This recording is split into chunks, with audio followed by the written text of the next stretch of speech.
அந்த பசும்பொன் தேவர் திருமகனாரை கொஞ்ச நேரம் மைக்க நிப்பாட்டுங்கய்யா, மைக்க நிப்பாட்டுங்க. அனௌன்ஸ்மெண்ட் நிறுத்தியா?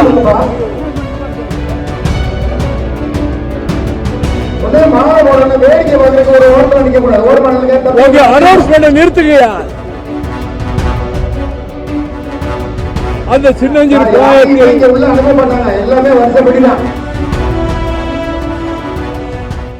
1965ஆம் ஆண்டில் முதலாக நான்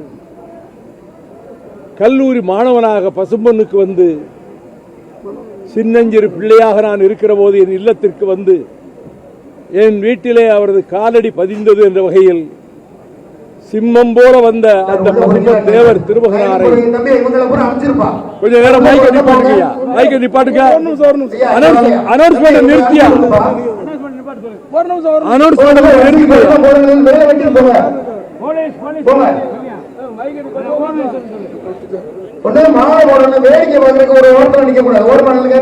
அனௌன்ஸ்மெண்ட் நிறுத்துங்கய்யா.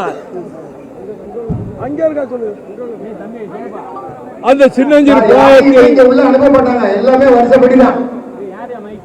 என் இல்லத்தில் காலடி பதித்த பசும்பொன் தேவர் திருமகனார் மீது எனக்கு மனதுக்குள் ஒரு பக்தி வளர்ந்தது.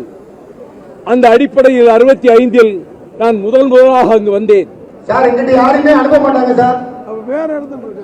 49வது ஆண்டாக நான் இந்த வருடம் வருகிறேன்.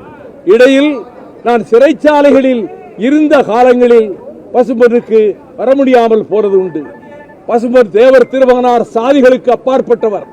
மீனாட்சி அம்மன் திருக்கோயிலுக்குள் ஒடுக்கப்பட்ட தலித் மக்களை உள்ளே அழைத்துச் செல்ல வேண்டும் என்று காந்தியார் சொன்னதை கேட்டு வைத்தியநாதையர் அதற்கு ஏற்பாடு செய்த போது தலித்துகள் உள்ளே வந்தால் வெட்டி புதைப்போம் என்று ஒரு கூட்டம் கலவரம் செய்ய முயன்றதால் ராஜாஜி சொன்னார், வைத்தியநாதையரை கூப்பிட்டு தேவர் திருமகனாரை போய் நீ பார், அவர் ஒழுங்கு செய்வார் என்று. அவர் தேவரை வந்து பார்த்தார், தேவர் திருமகனை. உடனே ஒரு அறிக்கை விட்டார், ஒடுக்கப்பட்ட தலித் மக்களோடு அடியேனும் கோயிலுக்குள் வருவேன், எவனாவது வாலாட்ட முனைந்தால் நடப்பது வேறு என்று எச்சரிக்கிறேன் என்று சொன்னார். அதை துண்டு பிரசுரமாக அடித்து எல்லாரும் விநியோகித்தார்கள். அதை போலவே அந்த ஆலய பிரவேசம் நடந்தபோது எந்த அசம்பாவிதமும் நடக்கவில்லை.